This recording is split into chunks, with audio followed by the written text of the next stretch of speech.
US এম্বাসির visa আগে থেকেই যে অনেকটা ডিসিশন নেওয়া থাকে তার একটা একবারে কাছের একটা প্রমাণ আমি দেখলাম এই বিশ্বকাপকে ঘিরে।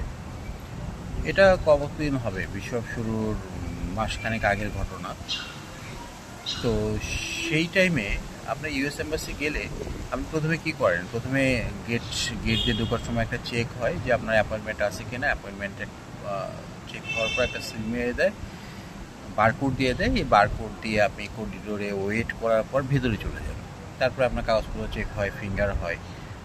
তো ওখানে মাস ৩-৪ যাবৎ একটা নতুনভাবে হচ্ছে প্রসেস হচ্ছে যে আপনি যখন যাবেন কাগজ চেকের পর আপনাকে মোটামুটি মানে আপনি কোনো অ্যাপয়েন্টমেন্ট লেটার আছে কি না বা ইনভাইটেশন আছে কি না এগুলো চেক করে। তো বিশ্বকাপের ক্ষেত্রে দুইজন ব্যক্তি, মানে যে ভিসা পায় নাই সে আমাকে বলল। আর একজন দাঁড়িয়েছে ইনভাইটেশন, ওখানকার একটা প্রোগ্রামের ইনভাইটেশন নিয়ে, আর আরেকজন হচ্ছে বিশ্বকাপের যাওয়ার জন্য বিশ্বকাপে যাওয়ার জন্য তিনি ওই ব্যক্তির সামনে আছেন। তো যখন ওই মানে মেন কনসুল অফিসারের কাছে যাওয়ার আগেই যে কাগজপত্র চেক আপ, তো ওখানে জিজ্ঞেস করলো যে আপনি কোথায় যাবেন। বললো যে আমি খেলা দেখতে যাব, খেলা দেখার পরিকল্পনা আছে। তো কারণ উনি বললো যে ও আচ্ছা আচ্ছা বলে অনেকটাই মানে মানে অনেকটাই কনভিন্স।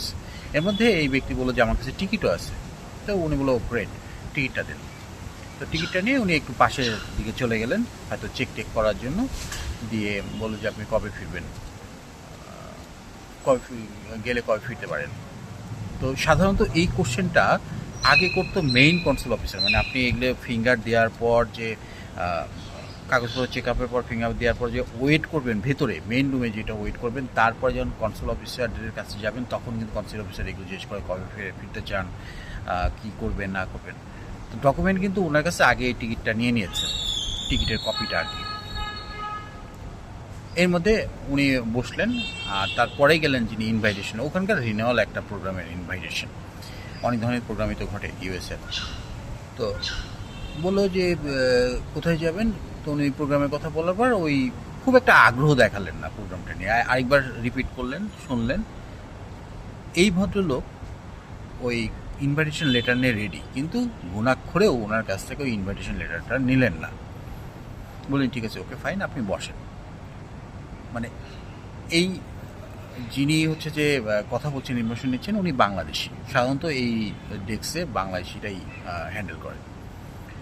তো এই তো বসলেন স্বাভাবিকভাবে, যেটা রেজাল্টের কথা দেখা গেল যে একজন ভিসা পেয়েছে, আরেকজন ভিসা পায়নি। যে বিশ্বকাপের টিকিট কেটেছিল তিনি ভিসা পেয়েছেন, কিন্তু যিনি বিশ্বকাপের চেয়েও ওখানকার ওখানকার খুব খ্যাতনামা একটা প্রোগ্রামের জন্য যাচ্ছিলেন, তিনি ভিসাটা পেলেন না। তো দেখুন, আমার কথা হচ্ছে যে হয়তো অনুষ্ঠান নিয়ে কোনো ওনাদের একটা বিষয় থাকতেই পারে যে অনুষ্ঠানে দেবো কি দেবো না, বাট আপনি এই যে ভদ্রলোকের প্রসেস, বিশ্বকাপ পাওয়া, টিকিট নিয়ে যাওয়া, আর আরেকজন যে ভদ্রলোক তার প্রসেসটা দেখুন। উনি কিন্তু ওখানে ইনভাইটেশন লেটার নিয়ে, মানে টিকিটের কপি নিয়েছেন, কবে ফিরবেন এই দুইটা কোশ্চেন করেছেন। তার মানে মেইন কনসুল অফিসে যাওয়ার আগেই উনি ধরে নিয়েছেন যে ইনি ভিসা পাবেন। কীভাবে ধরে নিলেন? তার মানে এটা আগে থেকেই ডিসাইডেড ছিল, বা আগে যে ওনার প্রোফাইলগুলো দেখেছিলেন তিনি হয়তো কোনো একটা মার্কস দিয়ে দিয়েছিলেন, যে ইনি হয়তো রিমার্কস দিয়েছিলেন যে ইনি ভিসা পাওয়ার যোগ্য। তো ইউএস ভিসার ক্ষেত্রে বলাই যায় যে আগে থেকেই অনেকটা ডিসাইড করা থাকে আপনি যেন অ্যাপ্লাই করবেন। এরপর আপনার প্রোফাইল যাচাই বাছাই করে, আপনার অ্যাপ্লিকেশন দেখে, আপনার ফেসবুক সামাজিক যোগাযোগ মাধ্যমগুলো যাচাই বাছাই করে অনেকেই ডিসাইড করা থাকে যে ভিসা পাবেন কি পাবেন।